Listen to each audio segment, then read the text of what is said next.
Love the tank fight. I think Ryan Garcia walks through the tank. And if you were to ask me like 3 years ago, I would have been kind of like maybe questioned it. But now that Ryan Garcia's the fighter who is improving, the fighter who is growing, the fighter that's getting stronger and faster, I think Ryan Garcia walks right through the tank. I really. Return of the Cap once again. Return of the Cap. More Cap. Oscar De La Hoya, days before Ryan Garcia versus Luke Campbell, says he believes now that Ryan Garcia walks through Gervonta Tank Davis. We're going to explore this topic. Make sure you guys smash the like button. What up, Fight World? It's your boy Ego, and I'm back with some more boxing. Make sure you smash the like button. Also, subscribe to my channel for the latest and greatest. Now, you guys see on the screen Oscar De La Hoya promoting Ryan Garcia's next fight. He says, days before the Luke Campbell fight, quote, "I think Ryan Garcia walks through Gervonta Davis. Oscar De La Hoya has nothing but confidence in Ryan Garcia." So cap from Oscar De La Hoya and also cap from DAZN. Now, the reason I say this, and he tried his best to clean this up. He says, if you would have asked me 3 years ago, because he knows there's a video on ES News floating around the internet. He says, if you asked me 3 years ago what I would have said, I would say, I don't know. But now at this point, I think Ryan Garcia walks through him. And it wasn't, in fact, 3 years ago. It was only 2 years ago. Actually, it was Cinco de Mayo weekend. You see right there, it says, must see, Tank is a beast, Ryan is not ready, says Oscar De La Hoya, ES News. So you guys can watch that video. And not 3 years ago, but 2 years ago, you didn't have this same energy from Oscar De La Hoya. So another reason why I believe this is cap is because Ryan Garcia is definitely taking a step up in competition, fighting his next opponent, which is Luke Campbell. He hasn't even got past Luke Campbell, so how could you say, like, we don't even know the outcome to that fight? So if we don't know the outcome to Ryan Garcia, I mean, you could favor Ryan Garcia, but Lomachenko himself, a two-time Olympic gold medalist, says he believes that Luke Campbell would win. And he sparred with Ryan in the past, and he fought Luke Campbell for the vacant WBC belt. So this is not one-way traffic where everybody just believes Ryan Garcia will win. Some people think he can knock Luke Campbell out, and he will knock Luke Campbell out. Some people like Lomachenko and others believe that Ryan might be hype and, you know, he's a master following. So he's riding off that wave. We have to at least see the outcome. So I know De La Hoya doesn't mean what he's saying because, one, not 3 years ago, but 2 years ago, there was a interview where he said, no, Tank's a beast and Ryan isn't ready. So now you're saying he's ready and he hasn't even got past Luke Campbell. That doesn't even make any sense. Now, this is not a knock on Ryan Garcia. He's a true fighter and he's a successful kid. So he might believe he's ready. But if De La Hoya really and truly believed that Oscar Jr., you know, aka Ryan, the new golden boy, was ready, then why did it take so long to make the Luke Campbell fight, right? Why did De La Hoya go on record saying that Ryan versus Luke Campbell, that's a dangerous fight? So if you think Luke Campbell, no knock on him, but if you think Luke Campbell is dangerous, then you have to know that Gervonta Tank Davis, who just brutally knocked out Leo Santa Cruz with a singular punch, is dangerous. Luke Campbell, you know, for his efforts, he tried his hand at title fights and he came up short both times. So we'll see what he does with Ryan Garcia. Now, the difference being, he was in there with pretty experienced guys like Jorge Linares when he tried for a title, and then Lomachenko. But this is record 20-3. So I don't believe Oscar De La Hoya one bit that he believes what he's saying, because again, we haven't even seen if this is a tough fight right here, the fight that's on the books. So this is a failed old school promotional tactic that we've seen from promoters. And in 2020, it's about to be 2021. It's not going to work. Those tactics don't. Nobody believes you. You need more people. You know, that's not the way, in my opinion, to sell the fight. Again, days before, what a coincidence, days before he fights the man you see on the screen, Luke Campbell, you're bringing up Gervonta Tank Davis's name. I mean, the clout chasing in boxing is getting awful. So we'll see what Ryan Garcia, how he looks. The other thing I don't like is you put an unnecessary pressure, and I know Ryan Garcia is doing it too, because he already planned.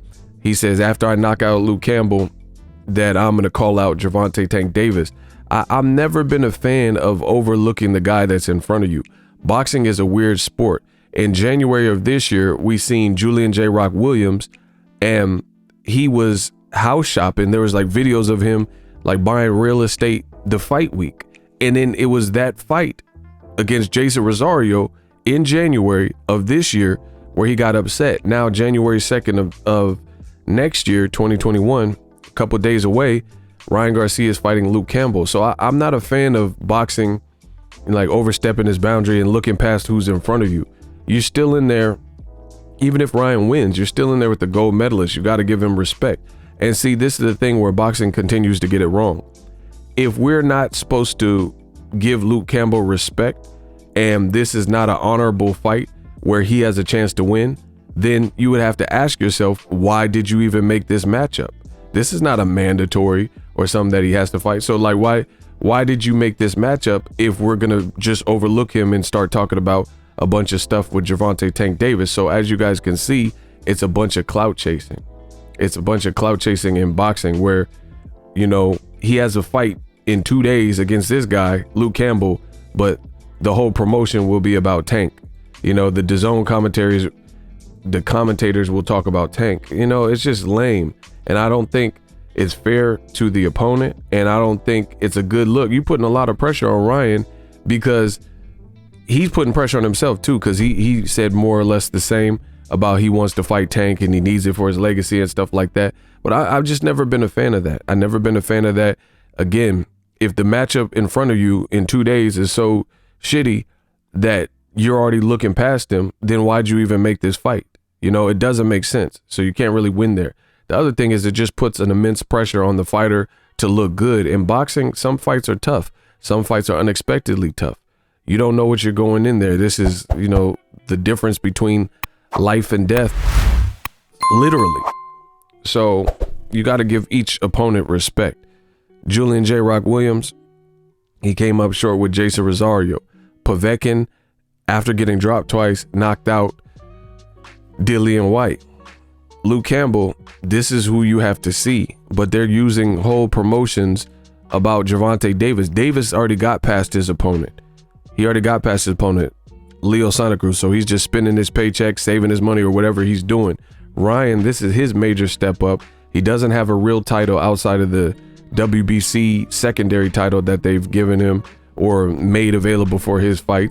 So I don't believe Oscar. I don't believe him one bit. You were hesitant to make the Luke Campbell fight, but now you want to mention Tank Davis's name after you already told the world, no, Tank's a beast. I do believe, you know. But I will say Ryan Garcia looks to be in tremendous shape. He sounds motivated, but as I say on my channel, time and time again, LSI, let's see it. I need to see how he looks versus Luke Campbell because, again, boxing continues to get it wrong. Depending on how he looks, that's going to tell us more than these premonitions from Oscar, these fake promotional tactics of clout chasing. Show me how he's going to look. You know, the sky's the limit. If he gets past him, he gets past him, and credit to him. But seeing is believing. You know, these old school promotional tactics where like, hey, I got a fight week. Let me just mention a bunch of other people I want to fight.